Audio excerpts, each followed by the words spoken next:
Welcome to Super Entrepreneurs Podcast. I'm your host, Shahid Durrani. Today we have with us Kira Shishkin. Kira has built 4 companies, scaled a 9-figure marketplace inside Intuit, and now runs Informed.now, one of the fastest growing SMS first news platforms. Welcome to our show, Kira. Wow. Shahid, thank you for welcoming me. That means a lot to be here. Thank you for that generous intro. No problem at all. No problem at all. I'm so excited to talk to you. You know, I love hearing what goes on within a human being to achieve what you have achieved, you know, and try to find areas where we could, you know, some ways try to mimic it or kind of get ideas where others could also follow your steps and create for our, you know, fellow human beings, because the more we innovate, the more we create, more entrepreneurship we have out there, the better the world will be, I think. I believe that. So can you take me back to the moment when you realized, if I stayed in finance, I already know what's going to happen, what's my end? Did that realization feel like a new identity in a way? You know, could you share that moment with us? Totally. I love that you sort of zoom into that specific moment in time, because I do think it was very memorable for me. And I actually remember that specific day. And it was a very simple realization. I essentially said, okay, well, if I continue in a trajectory that I am working in, I'm going to have the life of the people that I currently look up to, right? So the managing partners, the managing directors, which is what we call them in the kind of the finance world. That's the name of it. And right, or even at best, perhaps the owner of the company, right? Or perhaps, you know, someone who is, you know, very senior in the finance career. When I looked at them, I sort of tried to dissect their life. Like, would I be happy if I had their life? And frankly, I thought, look, actually, no. I don't think I would be satisfied at all, because I don't think I would be satisfied with the impact or with the freedom, right? Because you may have financial freedom, but then you still have a lot of, so to speak, obligations that sort of bind you in different ways that sort of still prevent you from being free, although you have the financial freedom. So I looked at the lives of kind of my seniors at the time, and I said, you know what? I don't look forward to this life. So I'm heading that direction right now, right? So I better get off the train if I don't like the next stop. And that for me was the realization of that's not it. I wasn't sure what was it, but I definitely knew, okay, finance is a no for me. It's a great domain to be in when you don't know what you want. Once you start figuring that out, it's great not to overstay. Yeah. And you said, you know, for not knowing what you want, is that around the same time that you realized you wanted something bigger, or did you realize you wanted something with precision? Like, did you know what you actually wanted? I think I've always had a sort of, I've never had a specific I want to be an entrepreneur in the, intersection of technology and media, thinking about world news, thinking about sort of information overload as a problem. And I never had that level of specificity. For me, I've always had a pulling towards entrepreneurialism, being entrepreneurial, which is just the instinct of observing problems and then trying to articulate solutions to solve them. That I feel like I've always had in me from a very young age, like my very first business, which was in actually book publishing. And to me has kind of been more or less certain. And other people, saw it too. And I was doing in kind of various jobs in the earlier stages of my career. A lot of my managers, my bosses would tell me, hey, why don't you start something of your own? Like, why are you here? And I really appreciated that. It used to freak me out. I used to be like, oh my God, am I about to get fired? But over time, it sort of gave me the confidence of they agreed that, probably my talent and my drive, just like my sort of sense of self, is better expressed through entrepreneurialism, right? Through observing problems and trying to articulate solutions. And then with Informed.now, which is my current kind of big focus, it sort of was an independent force that came to me and kind of hit me out of nowhere, which is for me in my life, my kind of personal path and personal journey, throughout my life, especially my youth, especially my childhood, there was a focus or there was a part of that journey of trying to reclaim focus, because I was part of an accident as a kid that sort of left me mentally, experiencing disability that for many years I couldn't really concentrate. I couldn't have my attention. I couldn't wield my attention. At the same time, was observing the kind of decay of the political conversation, of the cultural conversation, of the social conversation in America. And to me, I've always kind of sort of blamed the news narrative for that decay, because news has become unreadable and undigestible and very, very toxic. And those two observations, coupled with the entrepreneurial drive, I was like, wow, I want to build a solution in the space of reimagining news, because there's a real problem, right? Both from the attention side and from the actual kind of, polarized content side. And that sort of pushed me to launch Informed.now. Yeah, that's awesome. Thank you so much for sharing all the details. I could kind of put myself in that time frame and sense what was happening. And that was a really good point you made about news. I always had this underlying feeling before I got into studying the mind. I always had this feeling that, I just feel like I'm getting programmed here. I just feel like I'm guided to do certain things. And I remember I used to watch Saturday Night Live when I was in my teens, and the commercials would come on, and that's when I started to say, okay, I'm here watching this show and this kind of stuff is coming. Like a medicine commercial will come and say, like, you're literally going to die, and in coming minutes if you don't do something about this ad, right? So it started working me. And then later on, as I studied the internal world, and I noticed that there's so much promotion of fear for people to go in a direction that specific group or idea that wants you to follow, and it's usually around fear. That's how they get you, subconsciously. Can you share what you're doing different and Informed, as you were mentioning that, it was too much one-sided or whatnot? How are you sharing the news that is already being publicly shared in that manner? Totally. And I love that you pointed out the fear element, because I think that's one of the most widespread and yet the most common tricks of the legacy news media industry. I think it's that and anger, right? Fear and anger are the two, like, these strong, and they're viral also. They're viral emotions, because like if you're feeling joy, it isn't as viral. When you're feeling fear, you're going to go tell your mother, your sister, your spouse, your friends, like, hey guys, I'm afraid. Maybe you should also be afraid, or maybe you want to get comforted. Right. Yeah. Same with anger. Like, I'm angry, be angry with me, right? Other emotions, especially the more positive emotions, they aren't as contagious, right? Like even laughter, when you experience it, it's kind of hard to pass it on. It's very momentary, right? It's very like ephemeral. And it's frustrating that some of the most viral emotions are also some of the most toxic. But the legacy news industry has sort of, pushed them down on us for as long as they've existed, right? And so when you look at the front page of a newspaper, whether that be in physical paper copy or a landing page online, they tend to be very, very sort of provoking and agitating and galvanizing and really pushy, right? Like, hey, you won't believe what happened. You should be angry. Like, they did this. They're tricking you. It's terrible, because when you read news, you come to be informed, not influenced. And all the news we read, all the news that are being served to us, definitely in America, are full of this intent to influence. Whether that's to influence you to have a certain reaction, or to have a certain political opinion or a policy opinion, or influence you to buy something, right? It's a solicitation type influence. It's ceaseless, and it is structural. And it's so hard to like undo that in this industry. So how do we tackle this to kind of, honor your question more directly? We strip down the news into their core essentials.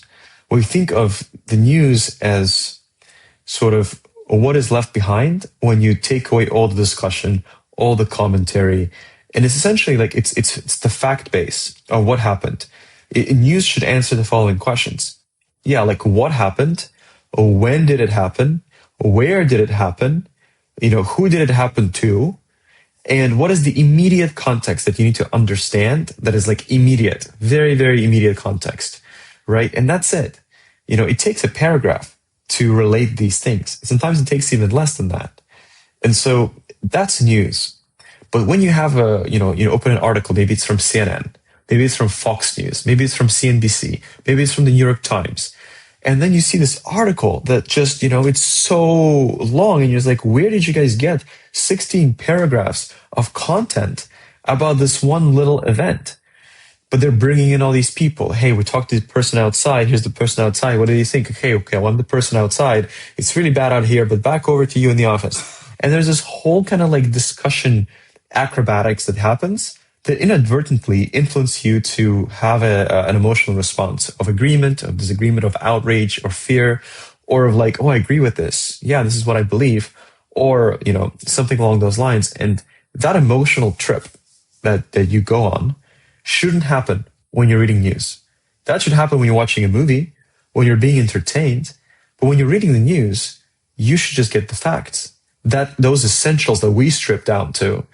And that's our minimalism. We call it a news mindfulness, a news minimalism, where it's a media approach. So you're becoming aware of what's happening without the human trigger of emotions to take it in a direction, maybe, somewhere either in a positive or negative, it doesn't matter, but taking people into a direction that they want people to go in emotionally. Instead of that, we're just giving you exactly what you need as a fact to understand what's happening and then move on, or if you need to do something about it, you need to do something about it, but it's just to the point. Exactly. We're trying to honor people's ability and trying to enable, right, people's ability to make up their own mind. Like that's really the power of having facts, is that you get to make up your own mind, but here is the ingredients to do that. And the current media industry doesn't share their ingredients. Like you don't actually ever, as an everyday person, get access to just the facts themselves. First of all, you only get access to news commentary, not to news itself. You get access to the news commentary, right? Most of what Americans think of when they hear the word news is actually not news. It's news discussion. It's news commentary, right? It's a talking head on TV telling you some story of what's going on. It's them talking between each other. It's a lot of discussion. It's really like 99% discussion. And the reporting of just like the facts themselves is practically inaccessible to the everyday American. A lot of the rich professional elites have access to this. There are information services that are meant to inform you. They're very expensive. They come with annual commitments. And generally, an everyday person can't afford these subscriptions and these sort of services. We are democratizing the access to that level of kind of presidential briefings for the everyday person, because everyday persons should have that power. Yeah, that's excellent. That's awesome. So you've built in the past, for different companies, right? In crypto and like you mentioned, publishing, tech, Informed. Can you share what that binding, invisible thread, that connects them all? What is your thing that you bring to the table to make these things successful? Sure. I mean, there are a few things that I sort of take very seriously, but I think the most important is what I call, and I got this term from my time at Intuit, and I think it was a perfect way to describe this approach. And it's really called customer obsession. And what customer obsession is instead of listening to your own sort of gut around, right, like what do I think is best for the customer? It's the art of sort of putting the customer on the pedestal and trying to create a communication channel that enables you to hear them, enables you to understand what they want, what they need, and build for that, right? And so it's about maybe a research approach. You can think of it as a research approach. You can think of it as a strategy, as a product strategy or a company strategy around really letting the user, the customer, the client, no matter how you call them, right, letting them guide you. And it's a matter of setting up a process of discovering the problem that they face, trying to get really specific on it so you can kind of walk in their shoes and really empathize with what is the problem they experience. So for example, the problem obviously varies across different ventures I've been part of, but with Informed.now, it's very much the problem of like, I can't read news because it takes too much time. It takes too much time for me to read all these things to find what I'm looking for, which is high fidelity signal, like what's actually going on. I don't want to read news because it's biased. I don't read news because it's clickbait and it's sensationalized. And I don't like ads in news. These are all these problems that like I may have experienced myself personally, but it's not enough to experience it yourself. It needs to be sort of checked, and you need to find resonance with a much broader community of people. And that is like, you can call it user testing, you can call it like, need validation, but adopting the customer obsessed approach of like really trying to have as many conversations you have with customers, sort of hear their problems, go through those pains, document it, analyze it, synthesize it. That obsession with the customer's experience of like, what is the problem that they want to solve? That is sort of the running thread across. Yeah, that is the running thread across every company, and I swear by it. Yeah, no, that's good. And now there's, many platforms that you can ask for their help to get a deep dive on your target audience to learn about these things. There's a lot of tools, especially with AI now, that people can use to gather this information. But you're right, because we're human and we can tend to just go based on those emotional feelings about an idea and just go all in, without that aspect of kind of studying the market to that level, to that depth, to understand where they stand. And with what you're offering is clarity on the next level. And that's only going to help you, right? And it's the only thing that can. Like, there is no shortcut to understanding your customer's problem, and making up a shortcut. Yeah, making up a shortcut for it is only going to waste your time. In the end of the day, like, everything that you do, you're just trying to guess the customer's need, right? You're going to be talking to experts, maybe hiring coaches, you may be reading books, you may be like doing all these things. And all of those are proxies for actually having this direct line of communication with the user, where you can have those conversations at scale, or maybe it could be surveys, it could be conversations, it could be like one-on-one interviews, where at scale you're able to understand and have those open sort of feedback loops of what is your problem, is this solving it? How can this be better? And it doesn't stop at the beginning. It doesn't stop when you're validating an idea. It continues, and it cannot stop as you continue to grow the company, as it continues to evolve. You need to keep this like direct, pulse check on the customer at every single point. And when you start losing that, that's when you start losing the grip on the business. Thank you so much for sharing that. It makes complete sense. If I have a startup idea I can share with you, please. And you should tell your startup idea to at least 30 people per week, right? And say, hey, do you have these problems? Are you experiencing this? And do you know anyone else who may be experiencing this problem? Because building for one person yourself, that's not building a business. That's building, a toy. You need to see if there is resonance across larger groups of people. And it's free. It doesn't cost you anything to go out in the world, get on calls, talk to your friends, talk to your family, and try to grow that group of people of testing. Hey, do you have trouble with this thing? Can you tell me about the last time you did your taxes? Was that difficult? What was so hard about it? Or the last time you bought a shirt, was it annoying? Like, was it too expensive? Like, tell me about those experiences with an open-ended ear, kind of open ear. So about Intuit, you helped build or hit 9-figure ARR. Can you share what actually happened in the first 90 days? Any specific actions, any, strategic movement that was put in place to achieve that growth that you experienced? Not theory, but any kind of steps that you can share. Totally. I mean, I would say, I'll give you another one, but what I just mentioned was at the core of it.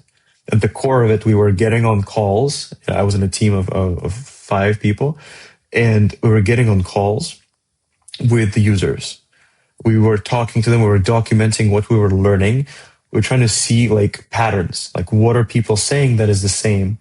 We were trying to really test. We even flew in person with a couple of different kind of like target groups and had those conversations of trying to figure out, can we fully understand and empathize and embody this problem? So this customer obsession was like a very core approach, but I've talked about it a little bit already at length. So I'll mention another thing that was important for us. It was more of a tactical choice. And, that one was really about shipping which is like how, at least in the tech world, we call deploying or like publishing a product. It was about publishing a product before it's ready, right? Like you can wait for weeks or for months until it's perfect, at which point it's going to be too late and you might miss the momentum that you were building. Or you can have something that's half baked or clearly not ready. It looks ugly. It looks like a Frankenstein, but you're shipping it right away. You're publishing it right away. So you can start the kind of live feedback loop right away. And I think that is really important, specifically around like, unlocking and as quickly as you can getting to customer insight. Because while the idea is in your head, it's fake. Like it doesn't exist. It's completely a fantasy. You need to publish it to the market, to the user. And it feels uncomfortable. Like every single person, I'm a perfectionist. This hurts me more than anyone, right? You feel uncomfortable publishing something that's, is not ready. That is like a quarter of what it could be, but you have to do it. Because until you publish it, you won't get real feedback and real sort of testing of it. And sort of the shipping before you're ready is a necessary discipline that I think in early stage venture, you just have to adopt it, and you cannot be this like, cradling your baby until it's like ready. It's going to be too late, and it's not going to help your baby walk. Exactly. Like you need to be okay with the cringe, okay with the embarrassment, the shame even, right, of like shipping an unready product, because the people that will give you reactions are people who are like, I wish this existed. I wish this product was good. And if they care that much, it's giving you a lot of information around who the target customer is, right? You're sharing a product and say, for example, college girls are not reacting to it, but like, early career men in finance are reacting really well to your product, right? They're like, hey, this is really ugly. Can you fix this? You're getting signals that the people that care about your product are being identified, right? That's like just one of the many values of shipping early. No, excellent point. Definitely, we all need to kind of step out of the way when it comes to this type of research and don't get affected by the feedback or any kind of, even if something needs to be changed at times in a large aspect of what you thought was going to work. It could completely change, right, with that type of research and feedback. So being open to that is very important as well. You said in the past that you were lazy but smart. Can you share what systems you built that saved you so much time that it kind of felt wrong? Yeah. Well, I would say you definitely want to design systems for you to become redundant. There is like, if you're designing a system that like requires you to be part of it, you're not really saving yourself time. You may be reducing time a little bit, but you're not really going to be able to move on from that process and hand it off.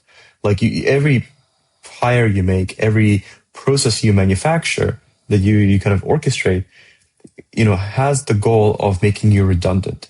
Because if you cannot really leave this process, whether it's an editorial process, a technological process, some sort of operations process, you're not really benefiting from it.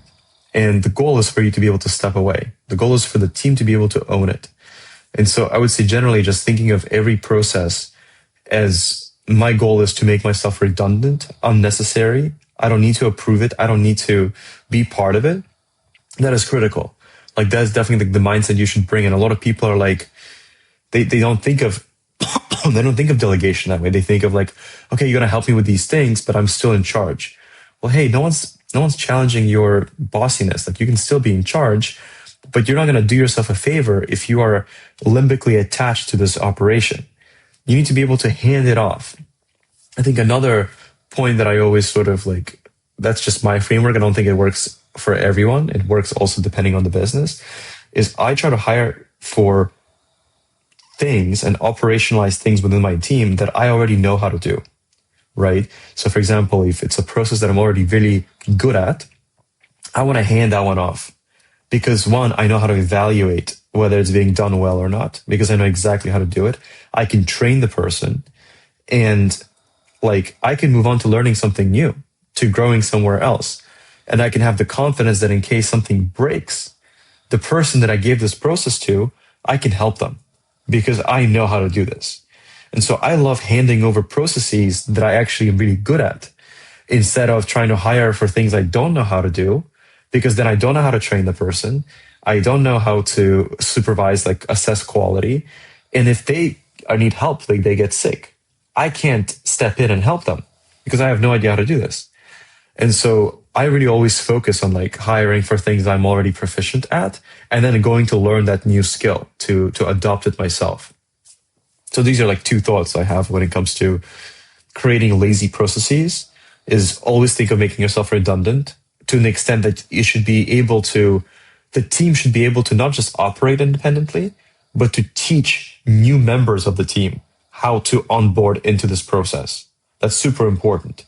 Like you shouldn't have to retrain the person personally. The team should be able to do that. And the second point I mentioned is hiring for things you know how to do well.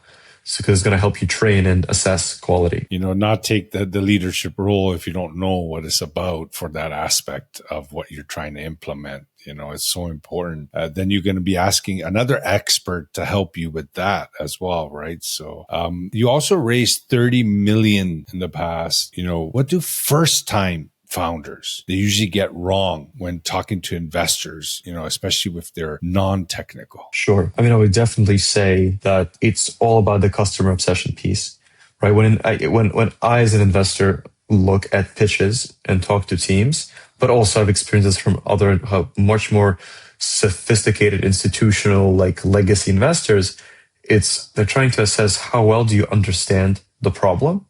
Along with that is also how well do you understand the market. If you're unaware of either the market you exist in, right? It's like the founders that say, we have no competition, right? That's one of the biggest red flags that you could ever sort of flag to an investor is because it signals that you're unaware of your market. And with a couple of kind of drill down questions, and the investor doesn't even have to be an expert in the field, just asking you a few kind of follow-up questions about the customer's problem, you can also quickly figure out if the founder of the founding team understands the problem they're trying to solve. And if they do, and they understand the market they exist in, I mean, that's a very strong start because if you have the understanding, things become much more obvious. A lot of the founders they get obsessed with an idea and they may be technologically savvy, so they go and build something, but they have not tested the demand for this solution with their customer. They have not tested the demand side, and they've often have not tested the supply side of what solutions are already doing this well. And you get both of those kind of strands of knowledge just by talking to the users, to the target users that you're looking to serve. But so many people, so many founders neglect that. And that also is part of the customer obsession canon of actually falling in love with the user, falling in love with their problems. That's what makes you a great founder. And it's not your ability to code an application. That is a commodity skill that is no longer sort of unique, right? It's like anyone can now code an application. There are tools and it's not hard.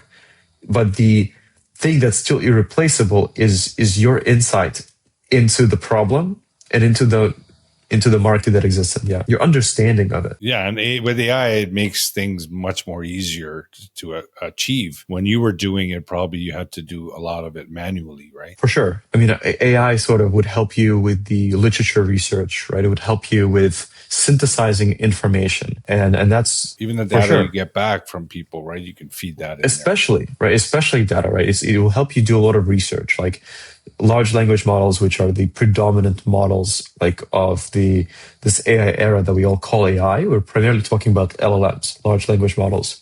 They're excellent at regurgitating content. They're great at sort of analyzing written texts. But the work of doing interviews, running surveys, doing various types of like tests with users, that is still very much like a human art. And there might be more tools now than ever, but you need to have your own strategy for like how do you validate an idea And that's not something that like can be fully outsourced. The human presence is very important in that. So well said. Thank you, Kira. Appreciate you today, for coming on our show, sharing the wisdom. Hopefully we added value in the world. And definitely if there's anything else you want to share before we end, please go ahead. Well, first of all, thank you for welcoming me on the show. I hope that some of this customer obsession gospel resonates with folks, and happy to sort of share more. I'm an open book about my ventures, my experiences. My current sort of focus is Informed.now, which is both our brand name and our website. So if anyone is interested in sort of news mindfulness and media mindfulness more generally, we're always looking for feedback. We're always looking to test with our users, which is ultimately what I'm always optimizing for. So if folks are interested, we're always welcoming folks to give us feedback, go to our website and see. Would love to get your reaction at Informed.now. That's so amazing how you shared that. And the audience, you can see Informed.now is already launched. People are already signed up for it. And he's still representing it in the format of, test it, check it out. Let me know what do you think of it. Even at this stage, he's still incorporating the client base. You can sense the whole ecosystem of his world when it comes to startups. I mean, this is one of the biggest learnings of my time at Intuit, where we incubated the previous company that I worked on. They're 40 years old. Like the Intuit as a company, as a public company, right? It's 40 years old. That's older than mass adoption of the computer. That's older than the iPhone. It's older than like software without CDs, right? So that company has been through like every technological like internet revolution. I mean, it's a pre-internet company, right? And they've been around for a long time. And when I, talk with Intuit leaders and, when we work together, the single answer of like, how are you able to stay afloat and continue to lead the markets that you're in? It's exactly that. It's a continuous, it's not an initial, it's not a temporary, it's a continuous obsession with the customer's problem and a continuous discovery. And so now, we're a pretty mature product. We are, very much in market for, a substantial amount of time, but we're still testing, we're still improving, and we're always keeping that channel open, because if that channel closes, our time is limited. If that channel of communication and understanding of the customer shuts down, it's a matter of months. Part of it. It has to be part of it throughout the journey of the company.